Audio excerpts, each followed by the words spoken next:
Namaste, everyone. Welcome to the Pranic Healing Podcast. On today's episode, we have Jose Campos.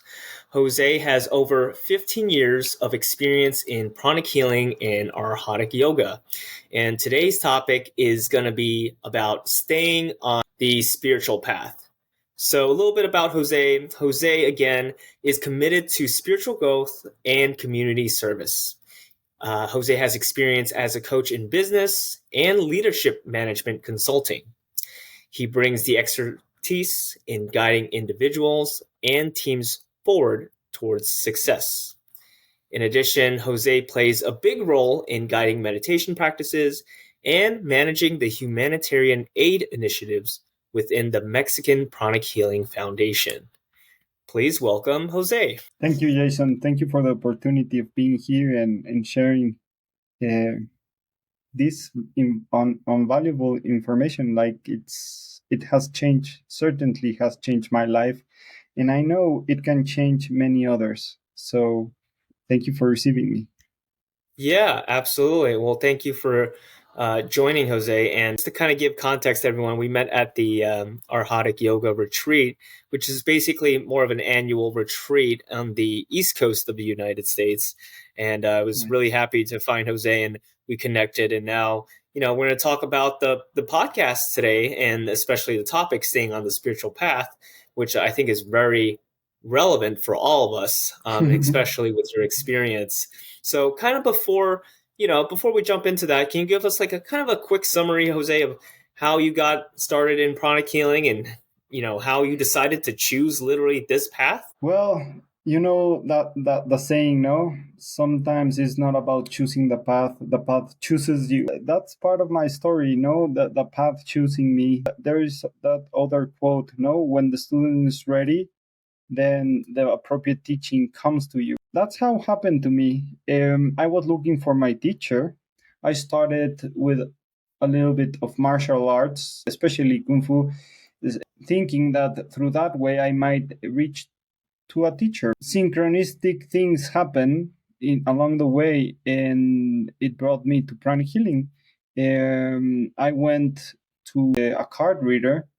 I asked her, hey, I thought she might know, no? I started experiencing different things, different sensations, different perceptions. So I asked her, hey, what is happening to me? What do I do? What can I study? And she referred me to a close friend of hers, and she said, you might be interested in pranic healing. So I went to a spiritual convention, and they were healing massively, like at least 10 pranic healers and a list of people, a line of people for at least 20, 30 people. And they were going one after another. They were using the crystals, to heal and everything. And I was like, okay, this is interesting. And was this in Mexico City, Jose? Yes, this was in Mexico City, in the World Trade Center in Mexico City. And so I stepped in line to see what was pranic healing about, but I wasn't entirely interested in pranic healing per se. I was interested in self-development to achieve the highest level possible in whatever level there is, and what that makes sense to me at that moment was to get enlightened, whatever that means. And I was searching, and also I wanted to harness the energy of life, to not to burn newspapers or stuff, but to transcend. I was looking for a philosophy of life, and I found it in pranic healing. Curiously enough, I read a book called The Magus of Java at that point. And in that book, they don't mention anything about pranic healing, but at the same time, I took the basic courses in Arhatic yoga until I got to Arhatic yoga. And it was very curious because certain principles principles, no, of energy management and energy movement and energy harnessing within the body were mentioned in that book, and it it was very funny for me. Moments after, like a year or two after taking Arhatic yoga, I was in my computer, and I thought to myself, master, I want like the master. His name was John Chang, in as they talk about it in the book, and and at that moment, I had like a sense of connection. You know, like this sensation where the crown is activated and you get a little bit numb and like in a meditative state. It was very quick, and then I heard a voice, saying open Facebook now. I was in front of my computer, so I just, okay, open Facebook now. And as I opened Facebook, I saw a picture of this guy, John Chang, and Master Choa with him. Then the internal voice, which I identified at that moment, Master Choa's voice, no, or his energy imprint or blueprint or however you want to call it. And he told me, you've been practicing for 3 years. Any desire in regards of getting to know that master ended, like it dissipated. That was one of the moments that I was. It got me fully immersed into pranic healing because it was so real for me. And well, that's in short how I started. Wow. Okay. Well, I love that story, Jose, because I think it comes back to really how unique everyone's journey into pranic healing Is really is. yes, And like you mentioned, I think you're a little bit different in terms of, I think most people come into pranic healing for the healing aspect, right? I For know. themselves or for a loved one. But it sounds like in terms of your specific journey, you were very much into the philosophy of spirituality, and you were Yes, sort of craving this almost desire to be on a path where you can improve yourself, self development and character wise right. and spiritually. So it's a very incredible story because I think it goes to show how, especially with the teacher Master Choa, right? Yeah. Many of us haven't met him in person, No. right? Me included. But the connection that you have with the teacher is is noticeable, and your It is. experience of just hearing that voice, right? Open Facebook, right? And you finding the exact thing you were thinking about. I don't think that's a coincidence. We'll dive deep into it, but it talks about, the spiritual connection with the crown and, the energy you were talking about, which is very exciting, I because know. like all of us, I think how we can connect to your story is we're all looking for that purpose in life, Of right? We're all course. trying to find, what we're supposed to be, what we're supposed to do, and how we approach it. And I think using your stories and your experiences as a context is really, really helpful. Especially, I know you've studied a lot of different, esoteric teachings in school. Yes. So, can you guide us into the conversation, Jose? Sure. What exactly is the spiritual path? Because a lot of people think, I'm on a spiritual path. I'm Christian, right? I'm on a spiritual path. I'm Buddhist, right? I'm Jewish, or I believe in Islam. What does the spiritual path really mean? Because spirituality doesn't really mean religion, but it Right. somewhat ties it all together, right? So can you help us understand that? Well, I can only share through my point of view, right?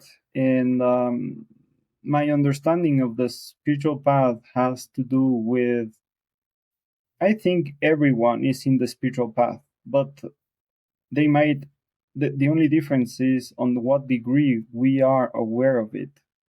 Like if you see, like for example, the Joseph Campbell, the hero of a thousand faces. We all are in the hero's journey. We all are going through trials, through summits, through many life living experiences.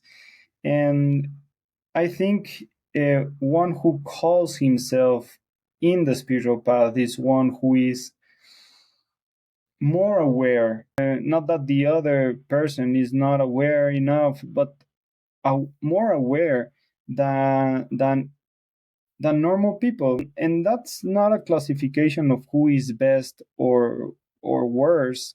It's just how much awareness invite into our life.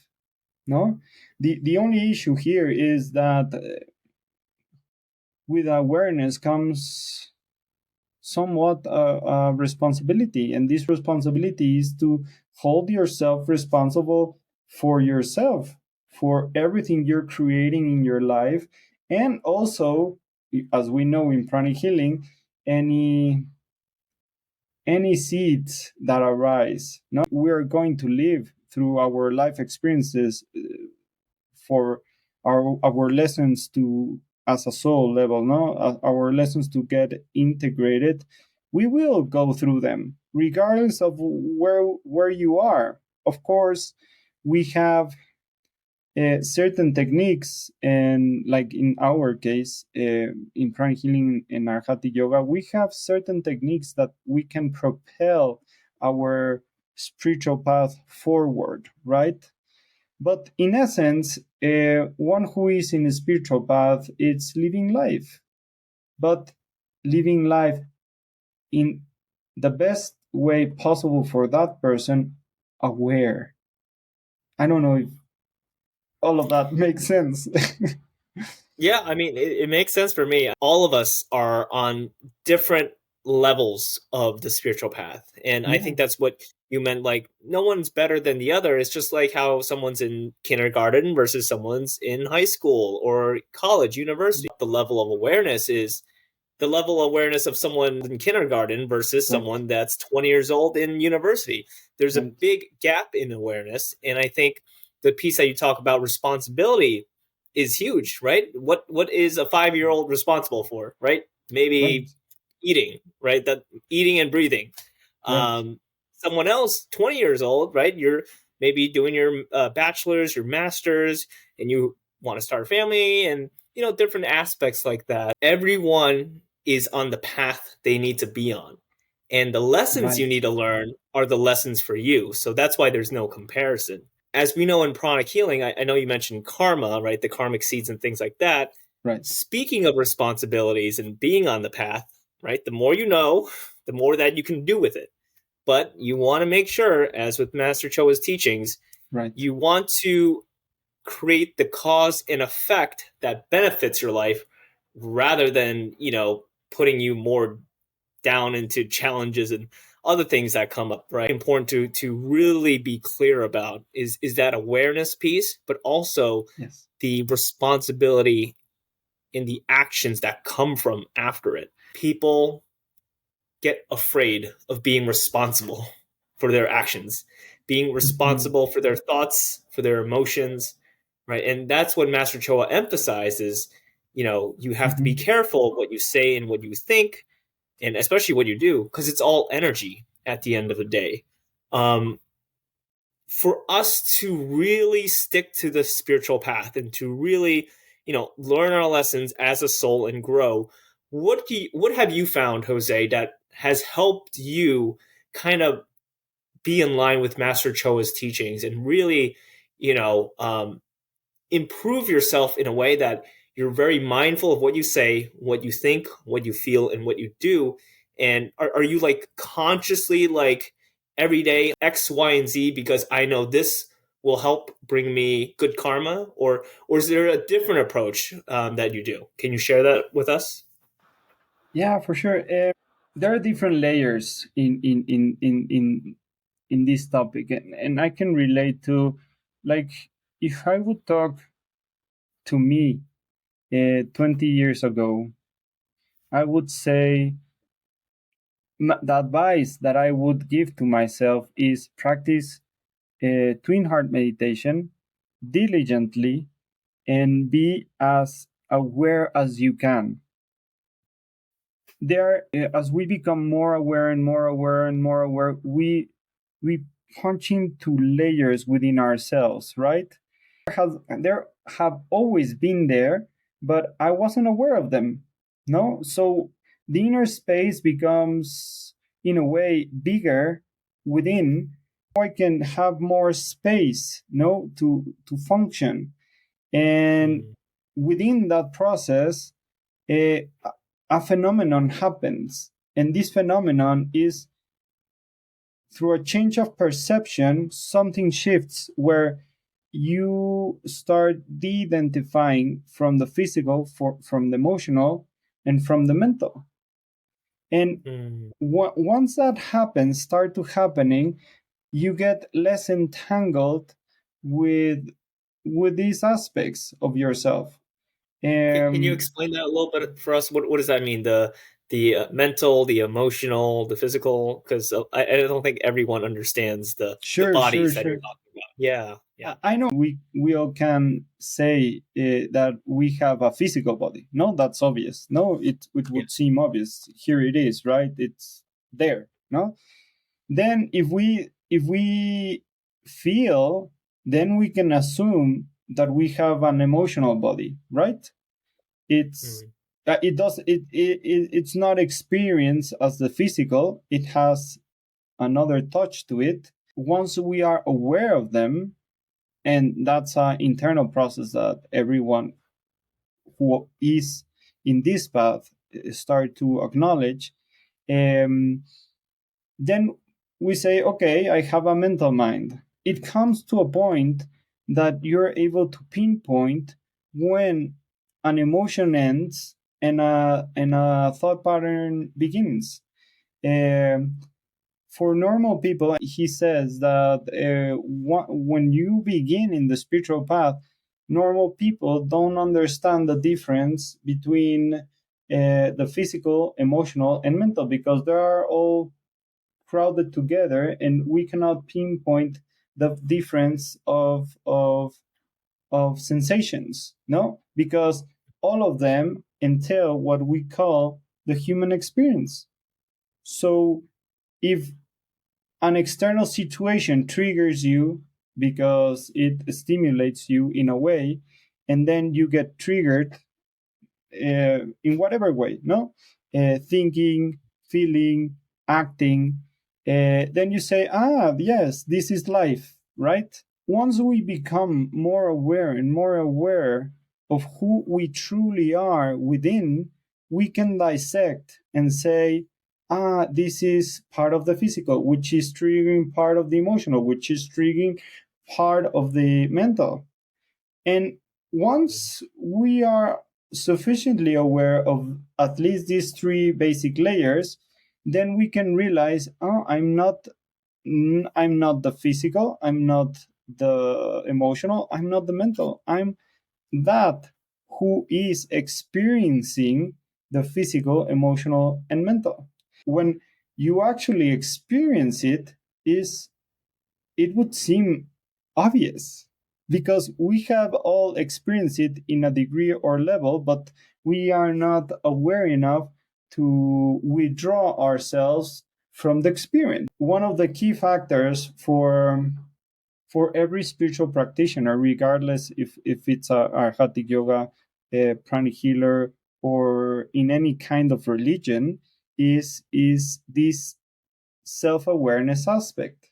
But like you Mm. said, sometimes it is overwhelming, and sometimes it is scary, because there's so much patterns that we are having in the background, that opening that door at first, of course it is frightening, and it's okay. So many energies and stuff and emotions and thought patterns, maybe from kids or even from past lifetimes, that once we open the door of awareness, is like, oh really, that's part of me. And then it's like looking ourselves into a mirror, into a mirror, and it's like, yes, but I don't like that. Right. And it feels hard. But once we are aware, we have one of the most powerful tools we have, and it's we can change it. In terms of religions, it's not about the form, it's about who you become while you're using certain techniques or certain tools. One of my insights while practicing Arhatic yoga is Arhatic yoga and the meditations are tools for us to get to a place. Well, not a physical place, but a state of consciousness, a state of awareness. And once we tap into that, we can connect to that frequency, and we can have a more conscious living. Yes, conscious living. And I think that that really sums up nicely. I mean, what you're describing is essentially what we learn in pranic healing. People come into pranic healing for physical, emotional, and mental healing, which, Master Right. Choa covers. What we talk about in Arhatic yoga and the basically the spiritual path is um, you mentioned layers, right? We have all these different layers from God knows when, how long, right, Yes. for the soul, and we're all healing from it, and we're all at our different stages of healing these layers. When you heal, you have this space, and the space for this awareness, and the space to experience your true being. It's not that you've never been there; it's just that you can't see it through the lens Yes. of the soul that you're talking about, Jose. The process is a never ending process. I truly wanted to know that answer.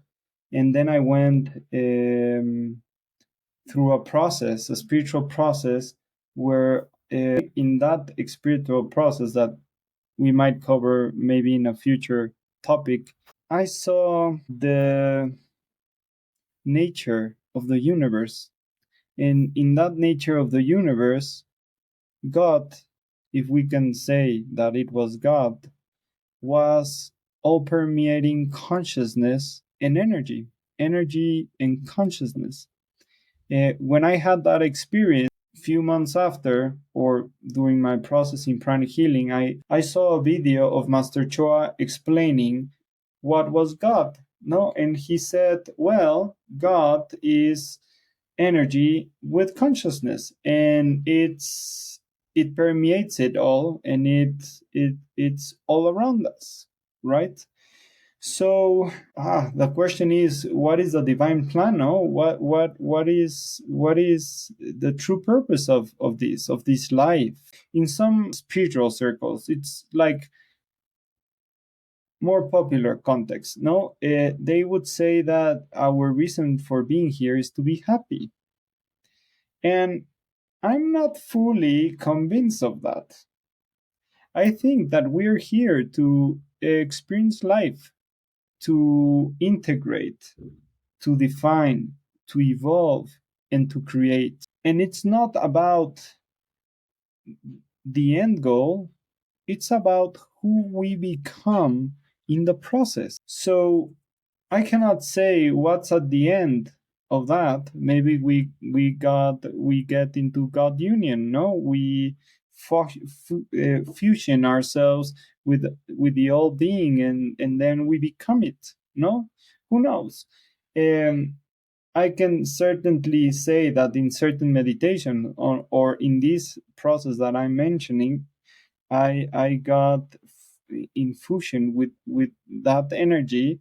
That doesn't mean I'm there right now. I still did processes. I still go through stuff. No, but what I can say is that as one progresses in her sense in his or her sense of connection, this connection starts prevailing in you. So it's like feeling God within you, permeating uh, your life and what you do and how you do it, and everything. So it's a tough question. My summary for that answer is to live life regardless of how it is or how it tastes. Sometimes we eat food and it tastes spicy, sometimes it tastes salty, sometimes it tastes sweet, and it's not about the sweet or either of them. It's about how you integrate the experience live a responsible life and an exemplary life, and living the path. No, the path, it's not a particular path. I think we forge for ourselves the path, no? Although there may be certain general characteristics, no, about the path, and it's knowing and understanding the general laws of the universe, how they work, uh, going in flow with them, and not getting entangled with anything. And I mean, this doesn't mean we cannot have everything. We can have everything because it's part of our nature. We are potential gods, who are able to manifest universes. But I think that this life as a human being is about understanding how we can create and co-create conscious and responsible creations, and it's about more about the journey and who you become in the process rather than the end goal. I don't know if this helps. As they say, the journey is the destination. I appreciate, deeply what you mentioned, Jose, because it is the $1 million, $1 billion, gazillion-dollar question, right? It's something that is so fundamental to our existence and to our awareness as conscious human beings of, what is the purpose of all this. And I appreciate you sharing your experience of that connection you have, and the almost experience of that God nature, right? That a lot of different schools talk about, which is, energy with consciousness, which is all permeating and everywhere and anywhere all at once. And I think that, grounds us back to being back on the spiritual path because, you know, again, I think we're all on our own journey. And not that our journey has to be, defined in one way, but we actually control. We have a certain level of control to create from our present our future conditions, right? And just how we in pranic healing we talk about, using the law of cause and effect, right? Karma to create our future life, to make ourselves entitled for certain good things to happen to us, right? And Right. going back to what you're saying, which is we want to be in flow with these universal laws, right? And the biggest one is the law of cause and effect, which Right. happens all the time. And it's such a big, important law because, like Master Choa mentioned, if people understood the magnitude of how the law of cause and effect works, people wouldn't be saying bad things, thinking bad thoughts, doing bad Right. actions Right. because Right. Right. it has a compounding effect back to us. And as we know, as pranic healers, we try to use that in our healing as well, but especially on the spiritual path. From one, spiritual aspirant, if you will, to another, I totally hear you. It's we have our ups and downs, but like you said, we try our best and we go in flow with these universal laws. And we're very grateful for the teacher, right, the guru, because Very. Mm-hmm. that is, and I find this somewhat challenging to present to people that are not more spiritual because they tend to look at gurus almost in the following of the guru, right? All the disciples and people that believe in it, almost as if this is like a spiritual organization that has a motive where we just put one person on the pedestal and we just blindly believe in this one person. And, that word is called a cult. But what I Yes. like about Master Choa and how, because there have been cults and different spiritual organizations in the past, Master Choa emphasizes intelligent evaluation. Evaluation. Yes. He said, don't believe in things blindly, even Totally. though I'm telling you it, right? Totally. He was a Totally. scientist. He told you, here are the teachings, experimented with it, right? Get the results and come to your own conclusion. Of It's like course. getting through the maze and having someone, hey, don't turn left, turn right, go up the hill, don't go down the hill. And you have all these teachings, and he's also making it so open, so simple to understand. I think that inspires us more to stay on the spiritual path and to continue despite the challenges. So, um, speaking of that, I want to kind of take the last part of our conversation, Jose. Speaking on Master Choa, because there's been a lot of spiritual teachers in history, right? Everyone has their own unique way of getting to the end of the spiritual path. What was it about Master Choa for you that kind of sparked your connection and continue on? And I know you mentioned your story, earlier, Yeah. but what was it that really kind of like, yeah, this is the one, this is the teaching, this is what I'm going to continue with? Because a lot of people tend to hop between different schools of thought and practice. Well, in my personal experience was that it simply made sense to me. I mean, it seemed familiar, the Arhatic yoga path, no? As Master Choa teaches it in pranic healing, no? There was a sense of connection. There was a sense of congruency. There was a sense of values that I resonated with, and what ended up confirming that it was this path, because along as I grew in pranic healing, I was also testing other schools, no, and other teachers. And don't get me wrong, they all are my teacher in a way, because I learned from them. No, like I cannot say, "Oh, this wasn't my teacher," or no, because I also learned something from those schools, right? But what it made so much sense is how round pranic healing and Arhatic yoga is, how complete it is. At the beginning, I was doubtful. And when I remember when I took my first Arhatic yoga class with Master Nona, and she told me, she told the group, stop window shopping, no, spiritual shopping. And she was very ashna, no, like Ray One, like stop doing that. But still, it is embedded in Master Choa's teachings to do what you just mentioned, to have discernment, to have intelligent evaluation. And he, by himself, in some videos we have seen, he says, "You don't have to believe me. Try it for yourself. And if it works, go ahead with it," right? So the cherry on top with this question was, I tried it.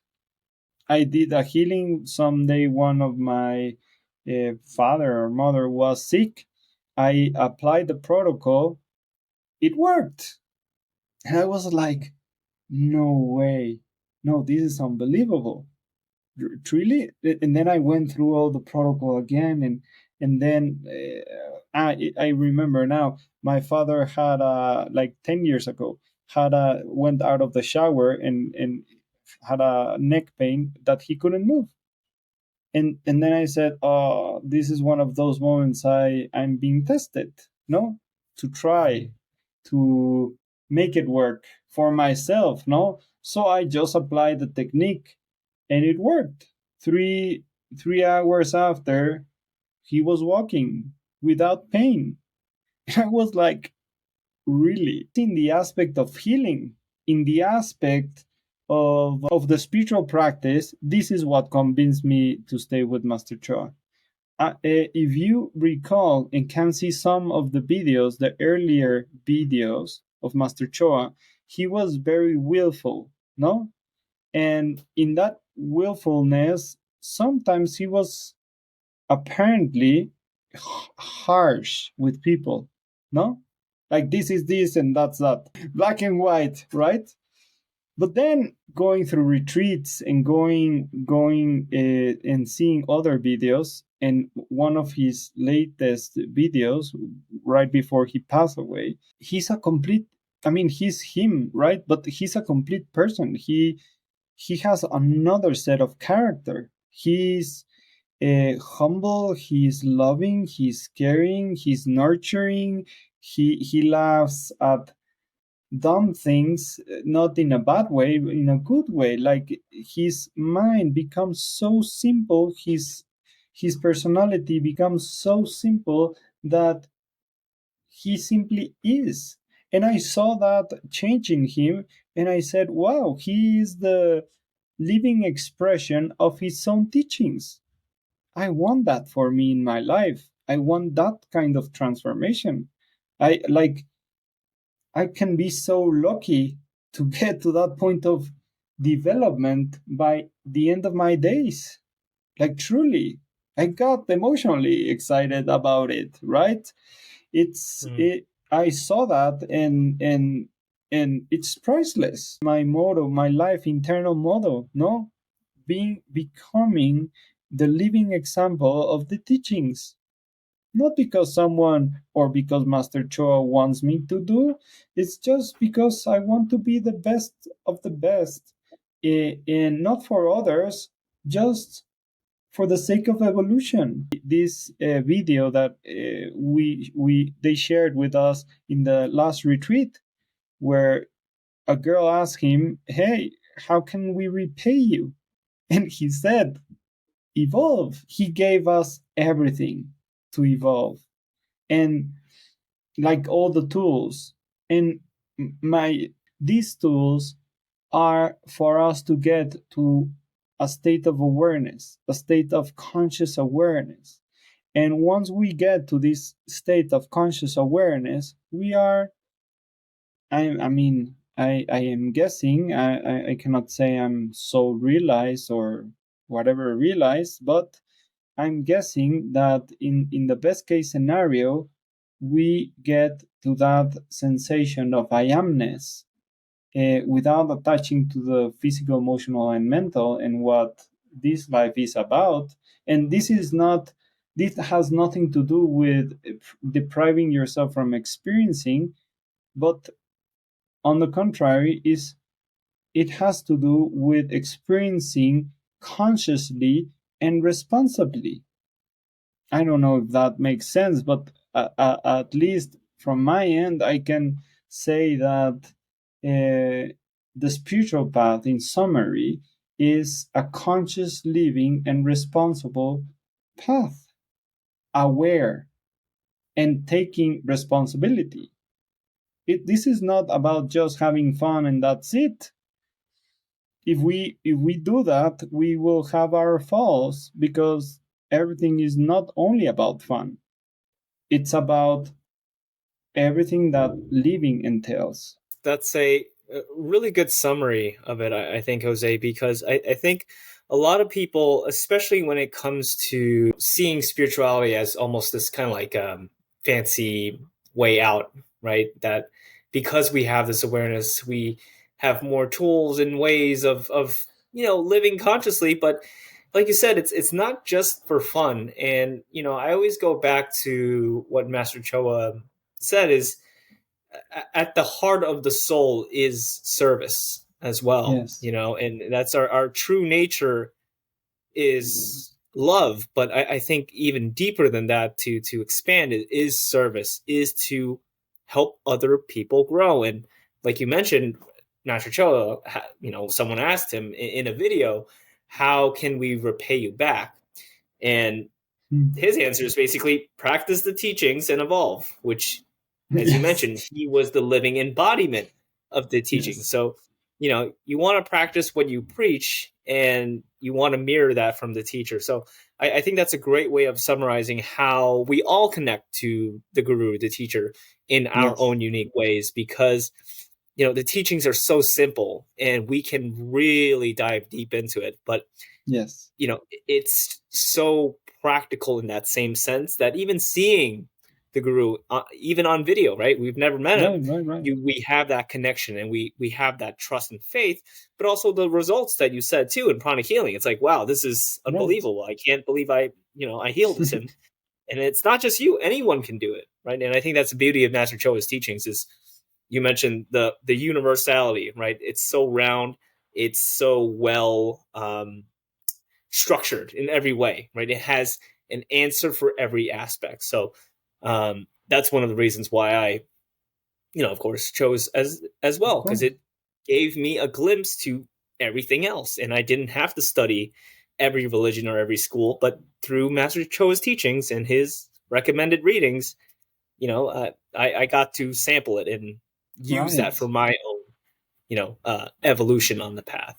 So, Right. so yeah, in terms of sort of just closing out the podcast, Jose, Sure. I wanted to ask you one last question, and I think you kind of brought it up already. Speaking of, the topic of today is staying on the spiritual path. Well, I wouldn't say like in the perfect sense of things. I think my life has been perfect. No, like we don't have a perfect life, but for me, I am the sum and the product of all of my experiences. If I take any experience or wrongdoing out, I wouldn't be who I am. Mm, So, in that sense, it is perfect, right? I wouldn't change anything because from now on and from my point of awareness, I can change everything. You being aware in this present moment is all it's the only thing you need to catapult yourself in whatever life you want from here on, from here to the future. If any, if there was something, the only thing that I would do different, but this is on a soul level, I would have presented the path earlier. I would have gone into it earlier. Instead of going into it in the 23-year-old, I would have gone into it in the 13-year-old or 6-year-old as a soul. No, as a personality, you live life and you cannot do much, right? But as a soul, I would have set up the circumstances so that I would present it myself to Master Choa or to the path earlier so that I would be consciously aware and I would have be able to do conscious decisions right from the beginning. Because mm, most of the fault is by not doing conscious decisions. And it's perfect in that sense. That would be my sense of that part. No, just becoming as conscious as I can so that I can uh, pave the path of where I want to go. mm. I hope that makes sense. Well, I think you always hit it out of the park, Jose, in terms of transcending the normal question, which is, I think what I hear from you is just experience life, right? You don't need to change anything, right? Because you said you're the sum of all your experiences, Right. of course. But not only Why be experience, yes? Mm-hmm. experience consciously, experience in awareness. Like you can have any given experience, like, no? But do it in conscious awareness. Mm-hmm. Commit to the decision of having that extra drink. The only issue with that is that sometimes we lose ourselves into the experience, and that's where we fall. But if we recuperate ourselves, then with conscious awareness, we are brought up into the path that we truly need to be. And there's a funny thing in this is once you become more and more and more conscious, those extreme experiences you don't need them anymore. Like I don't drink, I don't eat meat, I don't have marijuana. Like I don't need those experiences because I have already, I don't know how to explain it, but I can get to certain states without needing those extreme experiences. I don't crave them anymore. It's just I'm looking for other set of experiences. I hope that Yeah, makes sense.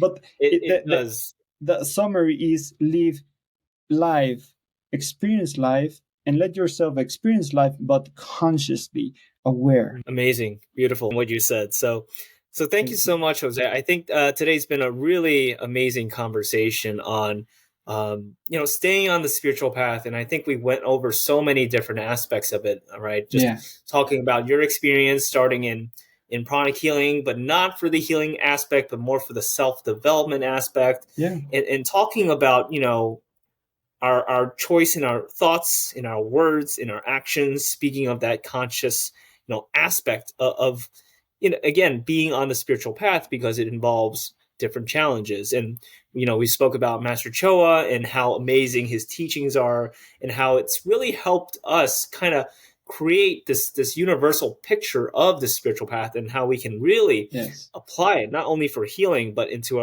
our day-to-day life. And from what it sounds like, every second too, like we can be conscious of it, and we can change just from a second's awareness of this moment, and we can change the trajectory of our life. So beautiful, very powerful. Really enjoyed our conversation, Jose.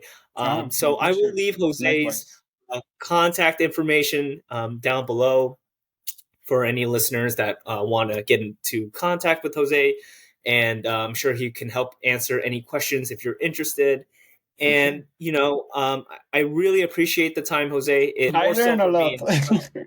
It's always great to hear one spiritual brother on this path to, talk about Likewise. this, because, it part of this also the community that we have, it makes it so much easier to get through, the ups and downs. But, speaking to you with you today kind of sparked a couple of ideas in my head too. So thank you for that. I'm going to get down to writing them before I forget them Sure, at sure. the end of the podcast. So thank you so much, Jose. Atma Namaste.